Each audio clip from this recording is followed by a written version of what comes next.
안녕하세요. 사랑하는 성도님, 영혼의 샘물 은혜의 자료심을 축복합니다. 생명의 주님이 우리와 함께 하십니다. 우리와 함께 하시는 주님을 찬양합니다. 기도합시다. 사랑과 은혜의 주님 감사합니다. 또 오늘도 주님의 말씀을 사모하며 주님의 말씀 앞에 섭니다.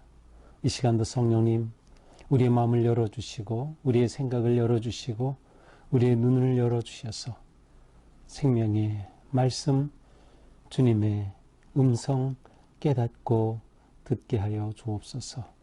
주시는 말씀 앞에 아멘으로 응답하고 순종하며 말씀대로 살아갈 용기와 믿음을 더하여 주시옵소서. 예수님 이름으로 기도합니다. 아멘.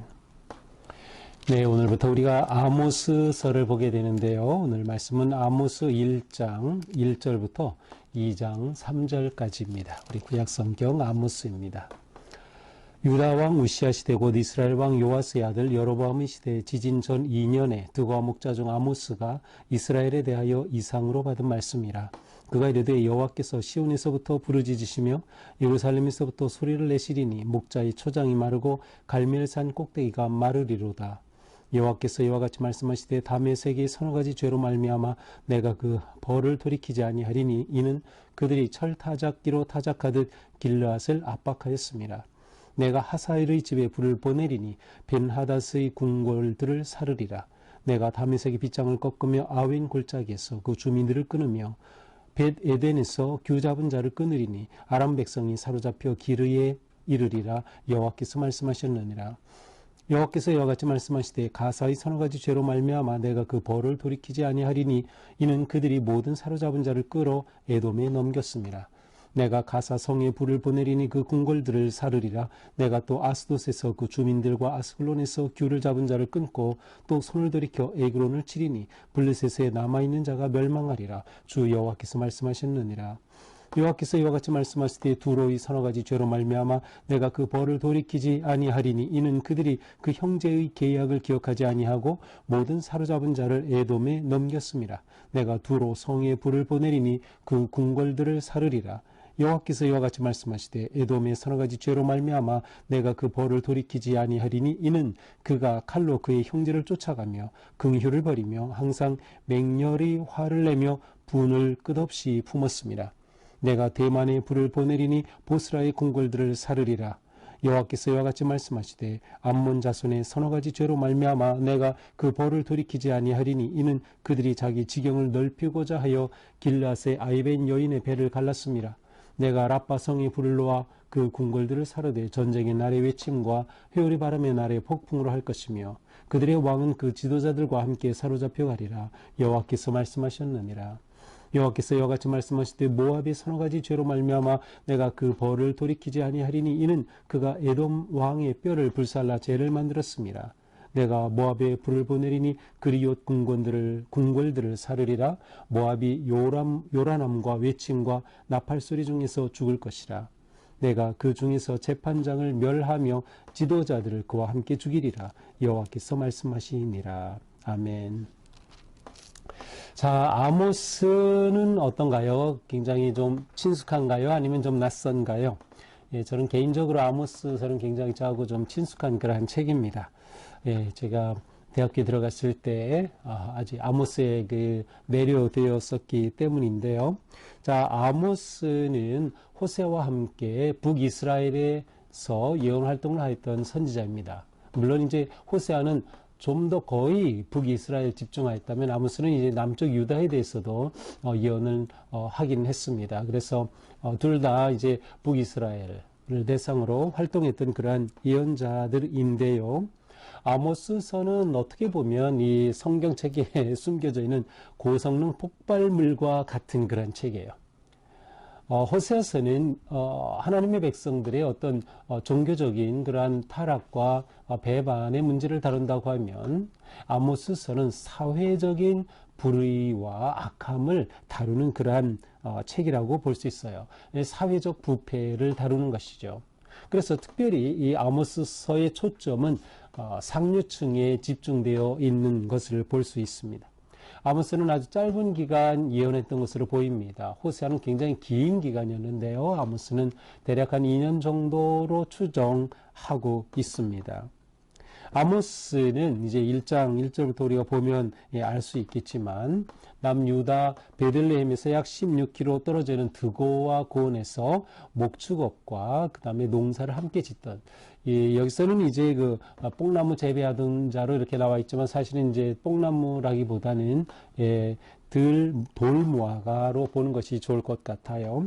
어쨌든 이렇게 목축업과 또 농사를 같이 하였던 그러한 사람이 아모스. 그러니까 아모스는 그 출신 자체가 어떤 제사장 계열이나 아니면 선지자의 어떤 그런 집안이 아니었음을 알 수 있습니다. 하지만 아모스는 굉장히 그 사회를 보는 그런 눈이 아주 예리하였고요. 그리고 하나님의 마음의 눈으로 그것들을 볼 수 있는 굉장히 어떤 깊이가 있고 생각이 있는 어떤 상당한 수준의 사회를 인식하고 볼 수 있는 그러한 실력자였다라는 것을 우리는 생각해 볼 수 있습니다. 이 아모스가 예언하던 때는 북이스라엘이 가장 번영하던 때로 알려져 있습니다. 이제 구체적인 내용은 이제 1장에서 가서 우리가 보게 될 겁니다. 그래서 이렇게 가장 부유하던 때에 사실은 사회적으로 가장 부패하게 되는 이러한 모순적인 상황 속에서 예언 활동을 하였던 사람이 바로 아모스입니다. 아모스 서는 먼저 주변 나라들에 대한 예언으로 시작이 되고요. 그리고 이제 후반부에 가서는 이제 환상도 보면서 환상을 통한 메시지의 선포가 이어집니다. 그리고 또 한편으로는 이스라엘에 대한 하나님의 어떤 긍정적인 회복과 어떤 돌아옴의 그러한 메시지가 함께 선포되는 것을 볼 수 있습니다. 자, 우리 1장으로 가서 봅니다. 1절, 유다왕 우시아 시대. 유다 쪽에서는 우시아 왕 때였어요. 그리고 이스라엘 왕은 요아스의 아들인 여로보암 시대입니다. 이 여로보암 시대는 이 북이스라엘의 초대 왕은 이제 여로보암인데 그 여로보암이 아니라 이 여로보암은 여로보암 2세를 말하고요. 이 여로보암 2세는 북이스라엘에 있어서 예후 왕조의 시대의 이제 왕입니다. 이 여로보암 2세는 북이스라엘 왕들 중에 가장 오래 통치한 왕 중에 하나로 기록되어 있습니다. 시대적으로는 대략 주전 780년에서 약 750년 그 어간의 이제 왕이었던 사람이 바로 여로보암 2세입니다. 이때는 북이스라엘이 경제적으로 가장 잘 나가던 때예요. 가장 부유하던 그러한 때였습니다. 반면에 사회적으로는 가장 부패했던 그러한 때입니다. 자, 여로보암 시대 지진 2년 전 2년에 여로보암 시대 지진이 있었다. 이것은 이제 고각자들에 의해서 어떤 지진의 그 흔적들을 찾고 있지만 정확하게 지진 연대는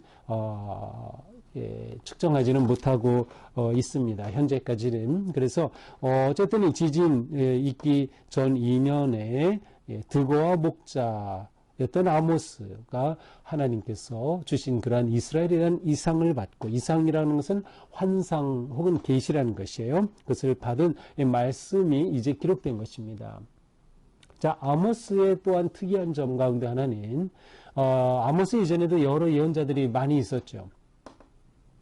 엘리야, 엘리사 같은 유명한 예언자들, 또 다윗 때 나단과 같은 예언자들이 항상 있었지만 이 예언자들은 거의 구전전승으로 예언되고 전해지고 있었을 뿐이에요. 그런데 이 아모스는 이 예언자 중에서 처음으로 기록된 자신의 말씀을 기록한 예언자로 알려져 있어요. 그러니까 이 아모스로부터 기록된 예언이 전승되는 그러한 새로운 예언 전승의 어떤 시작이 바로 이 아모스였다라는 것을 알 수 있어요. 그 전에 예언자들은 선포한 말씀이 그냥 구전돼서 내렸지만 아모스는 그 선포된 말씀과 기록을 함께한 최초의 선지자로 이렇게 알려져 있습니다. 자, 이렇게 이상으로 받은 말씀이에요. 2절, 그가 이르되 여호와께서 시온에서 부르짖으시며 예루살렘이 또 소리를 내시리니 목자의 초장이 마르고 갈멜산 꼭대기가 마르리로다. 자, 하나님께서 진노하셨어요. 그래서 부르짖으시는 것, 큰 소리로 하나님의 진노가 선포되고 예루살렘에부터 하나님의 진노와 심판의 소리가 선포되는 것입니다. 이렇게 될 때 목자의 초장이 마르고 갈멜산 꼭대기가 마른다. 온 땅을 뒤덮는 하나님의 그러한 심판의 모습을 보여줍니다. 3절부터 이제 2장 3절까지는 이스라엘 주변국들입니다. 멀리는 큰 나라, 뭐 아수르, 이집트 그런 나라가 아니라 가까이에 있는 바로 붙어 있는 그런 주변국들에 대한 예언의 선포입니다. 이 주변국들은 모두 6나라들이에요. 유다를 빼면, 물론 이스라엘을 대상으로 한다면 유다도 다른 나라인 셈이긴 하지만 이제 유다를 빼고 바로 주변에 있는 6나라들에 대해 심판을 선포하는 것이 바로 이제 오늘 3절부터 2장 3절까지의 메시지입니다. 자, 이방 이웃 나라들에 대한 메시지는 똑같은 형태로 시작이 됩니다. 그것은 말씀하시되 어느 나라의 서너 가지 죄로 말미암아 이러한 형태입니다. 3절에 보면 여호와께서 이와 같이 말씀하시되 다메섹의 서너 가지 죄로 말미암아, 6절에 가서도 말씀하시되 가사의 서너 가지 죄로 말미암아, 똑같은 이 형식으로 이어집니다. 서너 가지 죄라고 하는 것은 한 두세 개, 네 개 죄 때문이다, 그런 의미가 아니고 서너 가지다라고 하는 이 표현 자체는 굉장히 많다라는 그러한 의미가 담겨져 있어요. 그리고 여기서 이제 반복되고 아주 심하다라고 하는 의미가 담긴 것이 서너 가지라고 하는 의미예요. 그래서 문자적으로 보면은 세 가지, 네 가지 정도 죄가 아닙니다. 이것은 아주 심각하고 깊고 반복적으로 많이 일어나고 있는 죄라고 하는 의미입니다. 자, 나라마다 조금씩 다르거나 또 비슷한 그러한 죄에 대해서 하나님의 심판의 메시지가 선포됩니다. 자, 첫 번째 나라는 3절에 다메섹이었죠. 다메섹의 가장 큰 죄는 뭐예요? 3절 후반부에 철타작기로 타작하듯 길르앗을 압박하였다. 자, 길르앗이라고 하는 것은 이스라엘의 동쪽 지역입니다. 이 지역은 이스라엘의 루벤, 갓, 므낫세 반 지파가 요단 동편에 거주했는데 바로 그 지역을 말하죠. 그런데 그 지역에 철타작기로 타작하듯 그렇게 길랏을 압박하였다. 아주 잔혹하고 비인간적인 행위로 이 길랏 지역에 있는 그러한 하나님의 백성들을 괴롭혔다라는 것을 의미하는 것이에요. 바로 이 죄에 대해서 하나님이 심판하신 것입니다. 어떻게 심판하셔요? 5절 빗장을 꺾으신다. 그 다메섹이 무너지는 것이죠. 규 잡은 자, 왕, 지도자죠. 통치자가 끊어진다. 통치자가 계속 이어지지 않고 끊어지는 것이에요. 아람 백성이 사로잡혀 기르에 이르리라. 자, 아람은 곧 다메섹과 같은 의미예요. 그래서 다메섹 혹은 아람. 그래서 이 아람 백성들이 이처럼 사로잡혀 가게 되는 심판을 받게 되는 것이죠. 자, 두 번째 나라 6절. 가사의 서너 가지 죄로 말미암아. 가사라고 하는 나라인 가사는 블레셋입니다. 이 블레셋에 대한 죄의 이름은 제목이 뭐예요?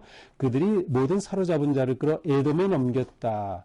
그들이 노예 매매를 한 것입니다. 사로잡은 자를 가져다가 에돔에 팔아버렸어요. 반인륜적이에요. 무자비한 그들의 행위를 하나님께서 책망하시는 거예요. 이렇게 될 때 그들은 하나님의 심판을 받게 되죠. 그래서 규를 잡은 자, 통치자가 끊어질 것이고 블레셋에 남아있는 자가 다 멸망하게 될 것이다. 자, 세 번째 나라는 9절에 나오죠. 두로입니다.